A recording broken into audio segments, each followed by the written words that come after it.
All right. Okay. Hello, everyone. This is Maria Feekes, Executive Director of Adonis Fertility International. And today with me on our Hot Seat Wednesday is phenomenal guest, Michelle Dutchin. Hi, Michelle. Hi, thanks for having me. Absolutely, absolutely. So we are talking today, and Michelle will explain to you what does she mean under, some of the terms that we will be using. But we're really talking about the significance and the role of psychoeducation and psychological evaluation in assisted reproductive technology. Okay. Before we dive in, I really want you to understand who Michelle is. She's coming with huge background in this area. So yeah, Michelle, kind of tell us, and not just like your resume, but even say why, how did you even end up in the field itself? Yeah, sure. So, interestingly, I began my career in New York City as a social worker. So I went to get my master's in clinical counseling psychology. And then afterwards, I wanted to go into hospital social work, but I wasn't sure exactly what. And I literally answered a monster.com ad for a fertility clinic. And that's how I landed at working for a really large fertility clinic in New York City. So I did that for about 10 years and I moved up. I started with screening egg donors and supporting people who were going through the fertility treatment process.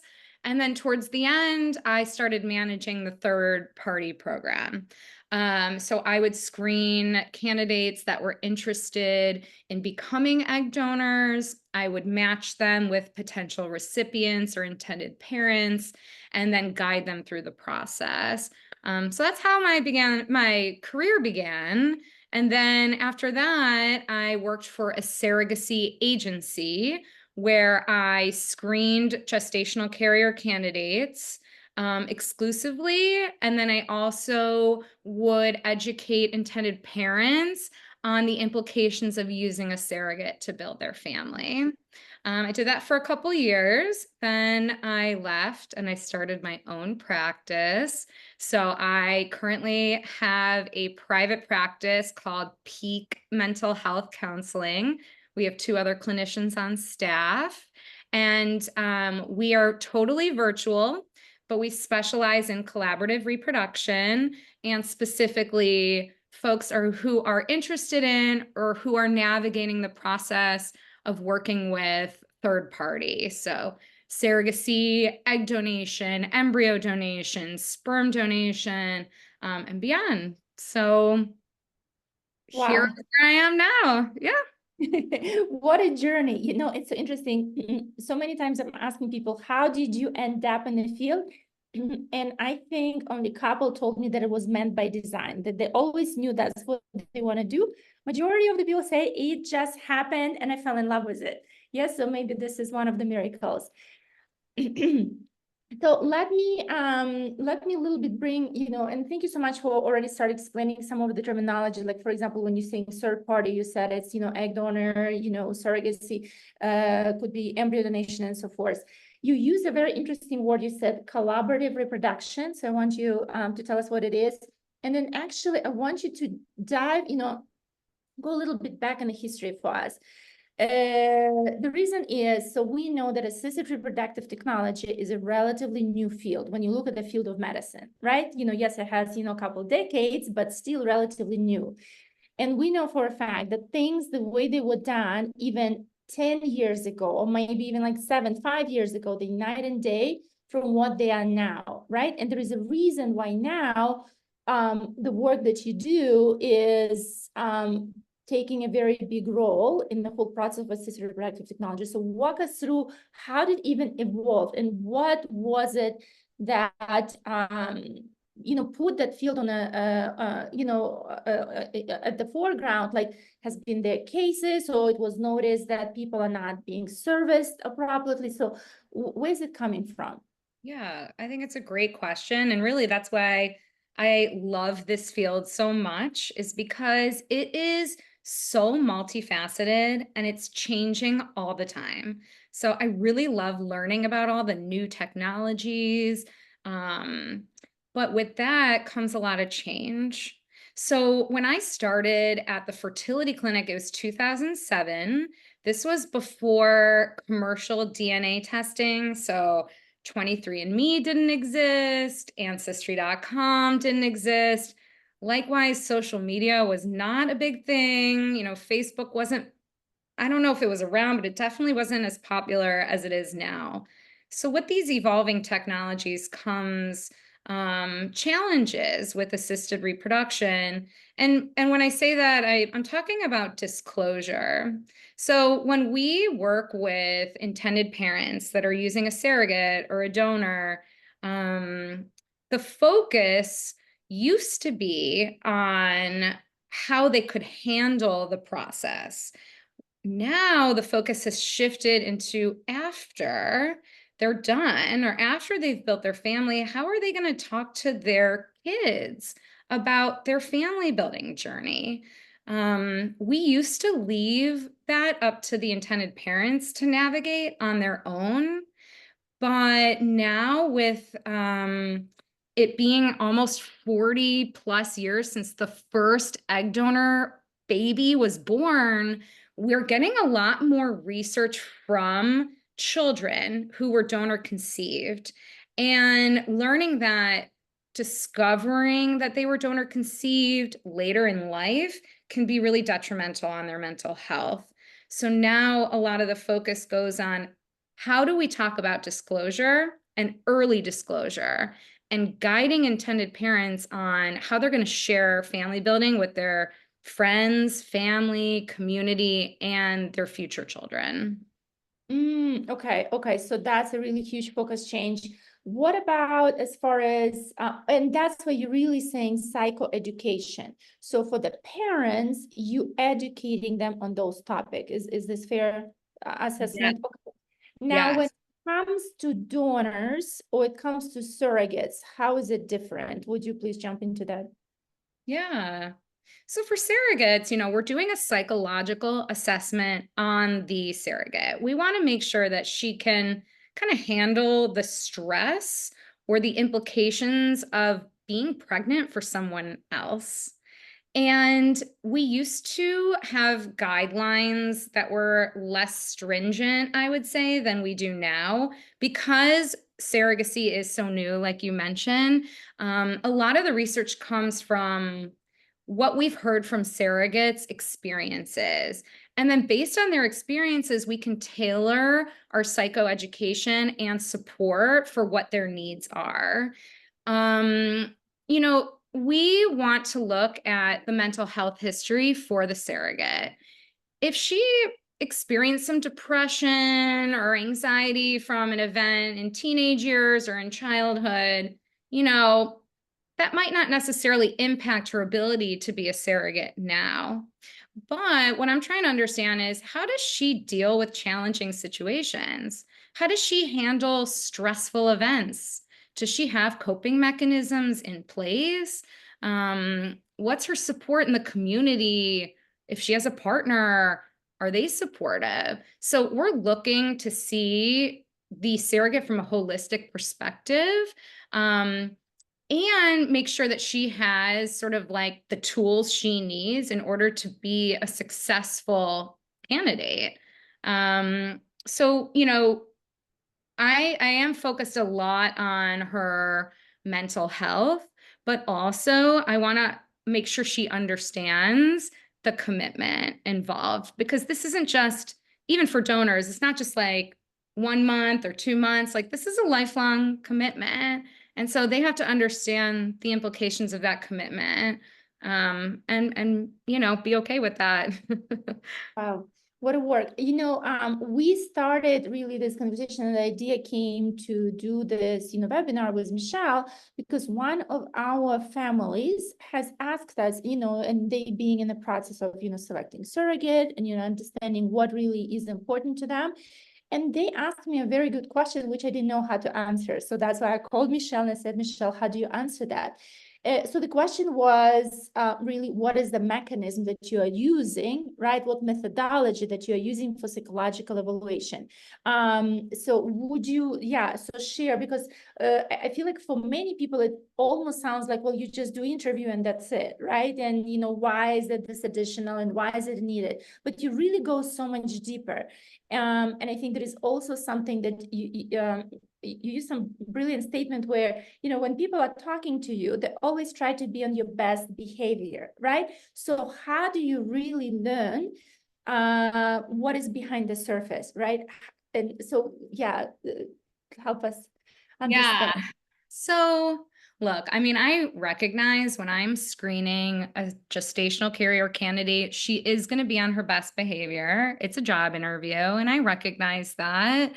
But I do try to create an environment that's really relaxed and friendly. And also, we are bound by HIPAA. I'm a mental health professional first and foremost. So I let them know, like, I want to hear about your mental health history. And if it's relevant to the surrogacy process, I will share it with the people involved. But if it isn't, then that just remains between us.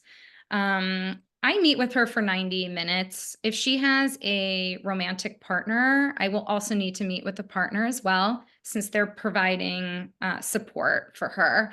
During this 90-minute meeting, I am assessing her living situation. So, are there any other adults that live in her home? Does she have any pets? Do they own any firearms? Then we also want to ascertain their support system. If they have a partner, I ask the partner, how do you feel about your, partner being a surrogate? And are they ready to support her through that process? Is she working? How long has she been at her job? What's her job stability? Does she have health insurance through her employer? So we're trying to understand social history, and then also, of course, medical history. I'm not a physician, so I just want to get a very basic understanding of any chronic medical conditions. Is she taking prescription medications, and for how long? Does she drink alcohol? Does she use tobacco products? Are there tobacco products in the home? Maybe her partner smokes or vapes. Like, we want to know about all this stuff. And then, has she had any surgeries? What her pregnancy history is like? Did she have any reproductive events or trauma? An emergency C-section that can come with some post-traumatic stress. So I'm trying to understand how the delivery was and how adjustment was postpartum. A lot of women experience postpartum depression, anxiety, but they don't seek professional help. So often, surrogates or people I see have never seen a mental health professional before. They may not have been diagnosed or even known they had a mental health condition. So I want to sort of like understand the risk factors. If she experienced any postpartum issues, what is the risk she would experience them again in a surrogacy journey? A lot of postpartum comes from not being able to produce breast milk. So if the postpartum comes from that, then maybe it won't impact the surrogacy journey as much. And we'll say she's not going to produce breast milk for you because that's a risk factor, for example.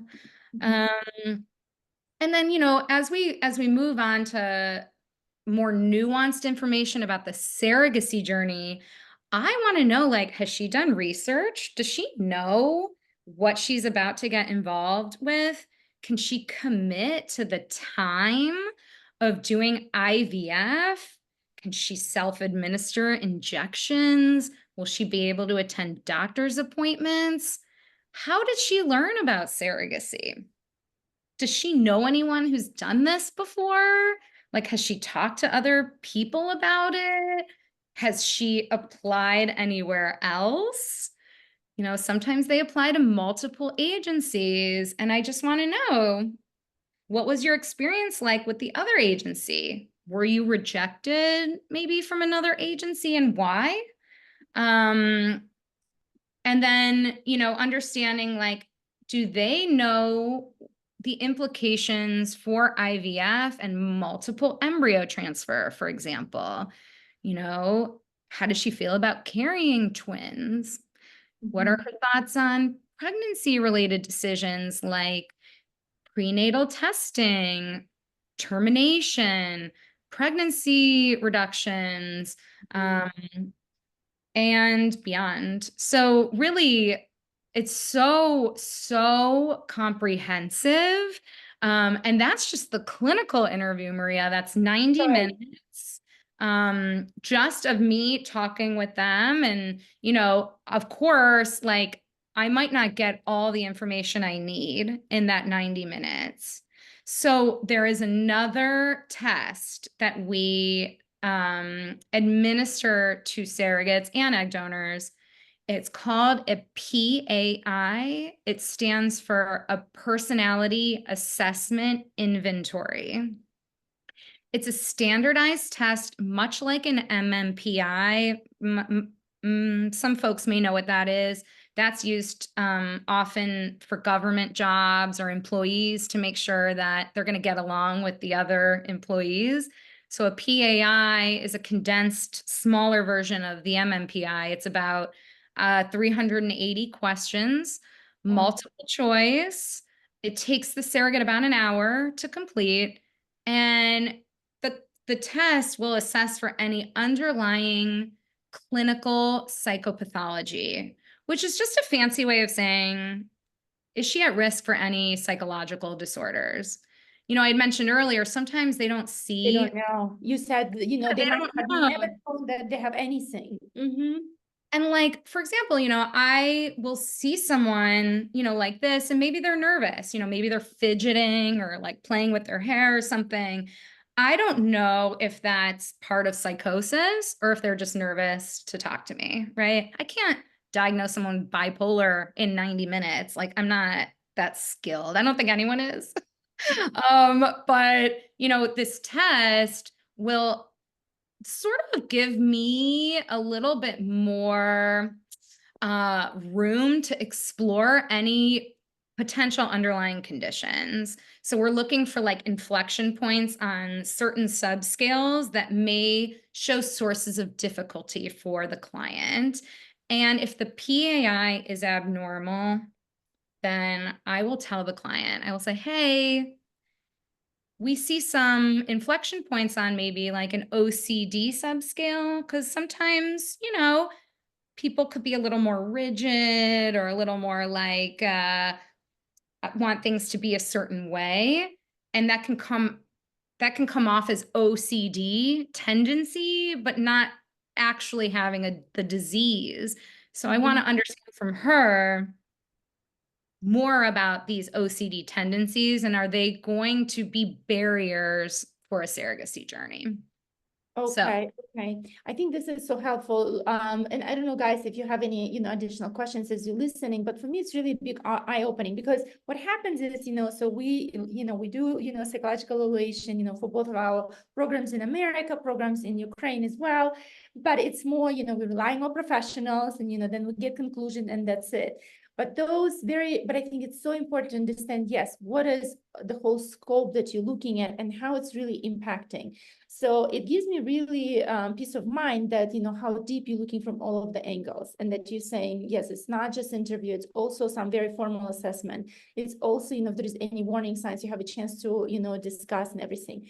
Have you had in your practice where, you know, I just want you to share maybe some extreme stuff so we could imagine. Have you had anything, or maybe you've heard of anything where candidate passed through, whether it's, surrogate or whether it's, egg donor, everything was fine. And then there was something in the journey that there were red flags, and that, industry is evaluating and saying, we need to change some of the assessments. And the same, maybe have there been any red flags that you said there are, but then after further discussions, disclosure, both parties agreed that they understand, but they're taking the risk and everything was fine. Like, is it a fair question to ask? Sure. Yeah, I mean, one example comes to mind where I screened a surrogate. This was actually a known situation. So she was caring for a friend of hers. And I screened very similar. I want to make sure she can handle, obviously, the stress of carrying a pregnancy. What was interesting is her partner was not supportive. So he That's was a big on one, big the one. call. Yeah. And he was like crying. He was very worried about the risks. And, they have 4 kids. And if she has to go on bed rest, he's going to be the one that's taking care of all these kids. And, the interview it was tough for me because I think the surrogate was emotionally prepared, but her support wasn't. So I had to go back and say, hey, you know what? We need some more time for him to wrap his head around it and get on board. And eventually they ended up backing out. So they didn't end up doing it. But I didn't want this surrogacy experience to drive a wedge in their relationship, because that's This really is so huge. important. I'm so glad you're looking into that as well, because yes, we all hold responsibility, not just for outcome of, like, okay, here is a baby, here is a success, that's it, moving on. Right. But what happens to the people who have been part of the journey? Like you were talking that for intended parents, the conversation is shifting more, not how you handle the stress during the surrogacy, which you're still addressing, but what happens after. So the same, yes, what happens to the relationship and, to the life of the surrogate. So I'm so glad you're watching out for that. Yeah. And like, I have to be somewhat subjective, right? They all come in wanting to do this. And I know they want to do it and they have good intentions. But for me, I have to say, you know what? If you don't have a good support system, this probably isn't the best journey for you right now, but maybe later, a big one that comes up often is when they do not align on pregnancy-related decisions like termination, for example. This is between surrogate and her partner, or more between intended parent and surrogate? How does it all go? The intended parent and surrogate. Oh, okay. We do a lot of counseling specifically about pregnancy-related decisions in order to determine whether the surrogate and intended parent align on those decisions. Personally, if a surrogate comes to me and tells me that she does not believe in abortion, or that she is not willing to terminate a pregnancy, that's a big red flag for me, because that makes me think she cannot separate from this pregnancy. This is not her baby. She has bodily autonomy, no doubt. She can make decisions about her body. But if the intended parents do not want this baby for whatever reason, and the surrogate says, I will not terminate, that's a big problem. So I would advise the surrogate to rethink that, or I would not work with her, because she's giving birth to this baby and giving this baby to the intended parents. It is their baby. They have to raise the baby, not her.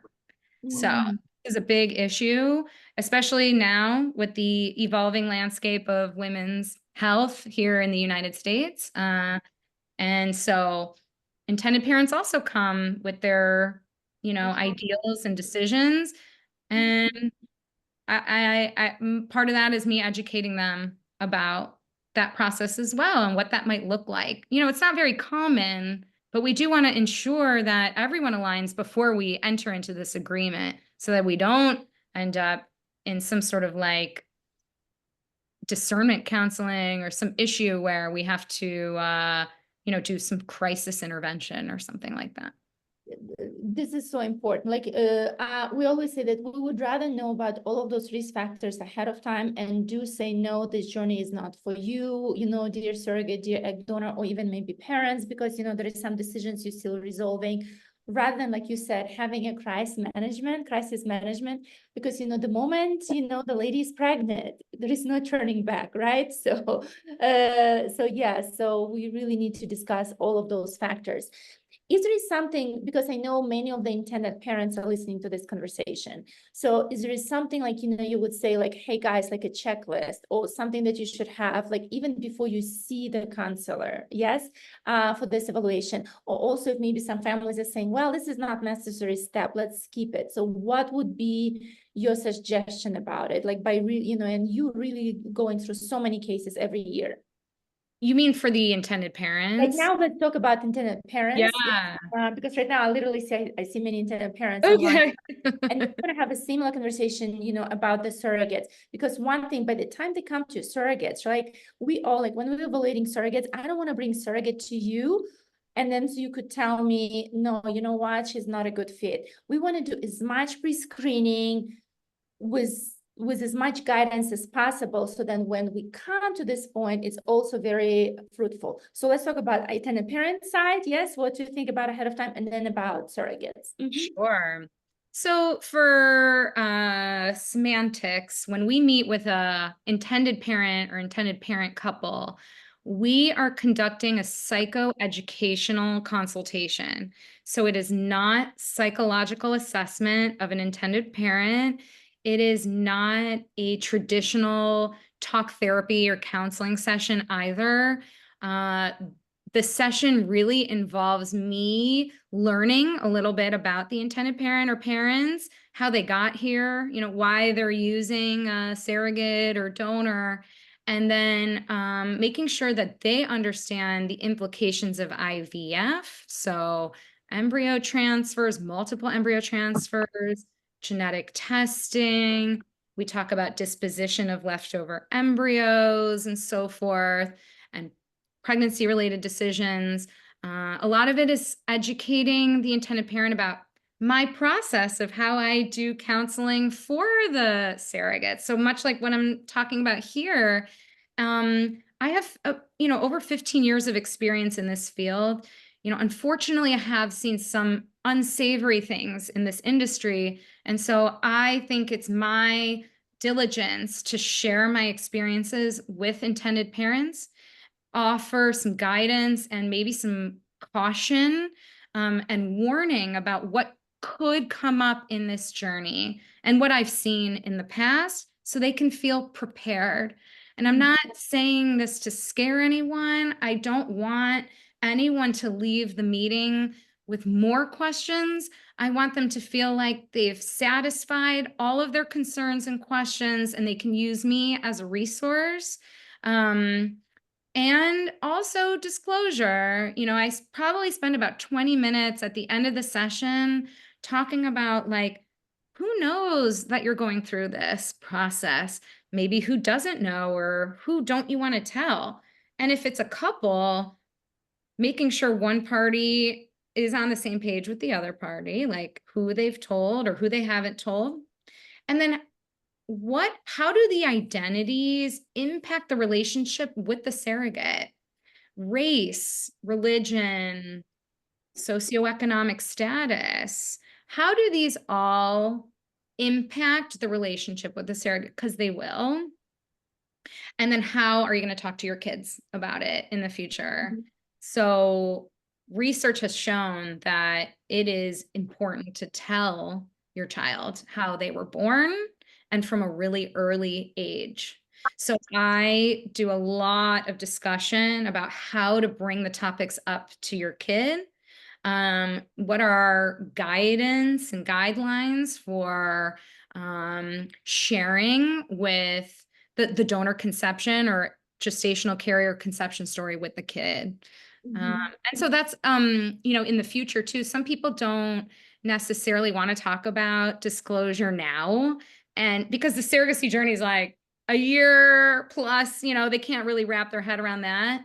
So sometimes we'll do a session like in a year from now, they can come back and say, hey, you know what, Michelle, I'm ready to talk about disclosure. Like my kid's 3 months old. How do I start, navigating this conversation? So I often see people after they're done with the journey, too.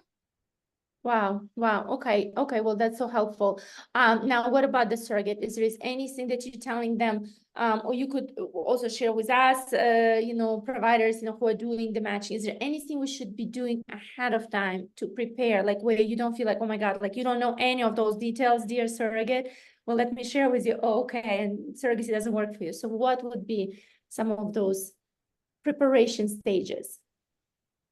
I guess I would want to understand also, has the surrogate shared their interest in surrogacy with their friends or family, or their kids? You know, having their mother, a kid, having their mother be a surrogate can impact the child. So I really do want to make sure the surrogates are telling their own kids that they're interested in being a surrogate. And if they aren't, why? Why are they hiding it? Secrets are never good. Secrets Never. signify shame and doubt. So I want to understand, why are you doing this? What are her goals for this journey? Surrogates are compensated a lot of money, as they should be. This is a big commitment of their time and energy and resource. But I am looking for some altruism here as well. Like I want her to be motivated to help someone, because, for the money, it's a long commitment for that money. You need to also feel some sort of pull or some sort of reason for wanting to help someone. And what is that reason? I'm looking for, why are they doing this? What is motivating them to help someone else? Mm. Thank you so much. I probably have, let me see, what about, so, because you're talking about, the words of shame and, something else.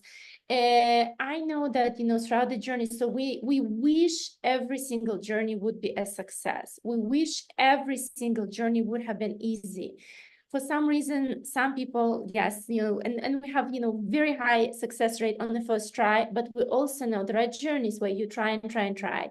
Yes, and the baggage that families are coming from. And it's almost like, when there is a first time, when there is not the success, they putting all of this guilt either on them or anger, it could be also towards surrogate and so forth. Another different side of that could be, yes, where surrogate doesn't get pregnant, or maybe there is a miscarriage or something. And even if there is, result that has been linked to the fetus, to the genetics of the baby, has nothing to do with her body, that we did lose some of those surrogates where they would just say, like, that loss, they have taken it so hard, they could not continue. And it's fair, so we do that. So if there is anything that you would say, guys, like, I'm here for you later on if you need, or what can we also do to prepare people, not just for the good parts, they definitely will come, but in that world of fertility, right, nothing is guaranteed. And sometimes some journeys are harder than others.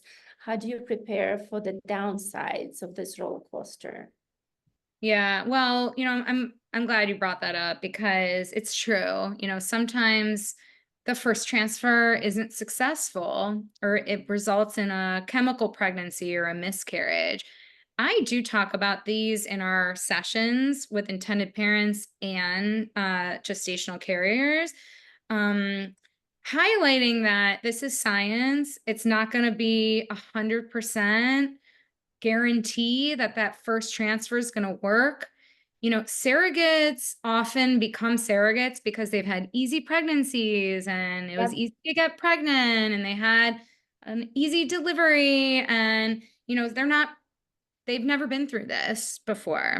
So I educate them about IVF and just that this could happen.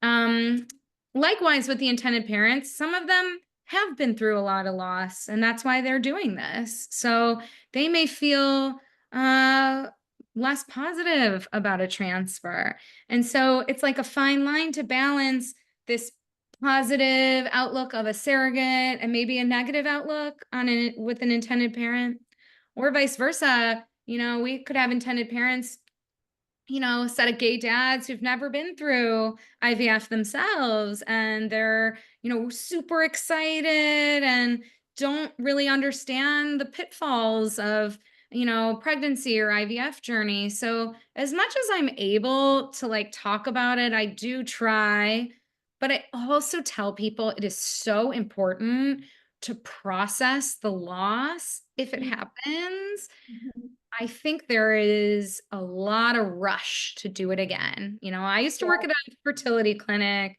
We used to call it a rodeo. You know, after a failed cycle, it'd be like, rodeo, let's get back on the horse and go. But like, that's not accounting for the mental health of the surrogate or the intended parent, because they need time to like process and understand what this loss meant to them, because it's going to impact everyone, no doubt. Right. Like, I don't Right. think you can say, oh, okay, this happened, I'm going to move on. Like, we need to sit with it a little bit, process it, get those feelings out in order to move on. So, Thank you for saying that. You're right. Like sometimes we're so, all of us, so fixed on the goal that we don't see anything else. And, you know, it's not just, you know, parents or surrogates, you know, all of us involved, because we're saying, this is the dream, we're going after it. Well, let's add maybe on more positive things, like, you know, so for the families who are listening, who are considering to starting a journey, or maybe are in the process of a journey, like, what would you tell them? What would be your wish for them? And, you know, how would you encourage them? yeah, I am a big, big proponent of self-advocacy. So I think that this journey comes with a lot of twists and turns, ups and downs. So first and foremost, I think everyone should have a therapist. So, I mean, I'm going to say that, you know, as a therapist, I think it's really important just to have another person to talk to and process everything that's going on. It's not just for crisis. It's just to have like an hour to talk to someone about what you're experiencing. So that's number one. Two is to talk to other people who've been through it before. Knowledge is power. I cannot tell you enough how many people come to me and they don't know anything about the process. And as much as I can squeeze into 60 minutes, I can't tell them everything. So I send articles, you know, blog posts, get involved in chat groups, support groups, get as much knowledge as you can so that you can ask the questions. You're not going to know what to ask unless you do your research. So talk to other folks that have been through it, seek guidance from professionals. And then also, I would say that you should think about doing your research on agencies. Like, obviously, there are thousands of agencies in the US and abroad. A lot of agencies promise like short match times, and people over index on that without actually looking at the agency. They're just saying, oh, this agency is going to match me quickly. And I think that is not a good way to choose your agency. You should ensure the agency is doing their due diligence, they're doing psychological assessments on their surrogates, that the surrogates are, you know, being medically cleared. And, you know, so you want to also do your research on the agency. Yeah, research, guidance, support. Okay, wonderful. Well, guys, unless you have any questions, I thought it was so educational and phenomenal. Michelle, I cannot thank you enough. I know we literally like squeezed in between your appointments. So grateful to you for that. What we're going to do is when we post the archive, we will share the link to your site. Yes, and maybe to your email. So families and surrogates could be coming to you if they have any additional questions. But thank you for being with us. You're so welcome. Thank you for having me. And I really encourage anyone, you know, to reach out to me, or I can provide referrals for people that are experts in the field like me. So thank you so much. Phenomenal. Bye-bye, everyone. Thank you.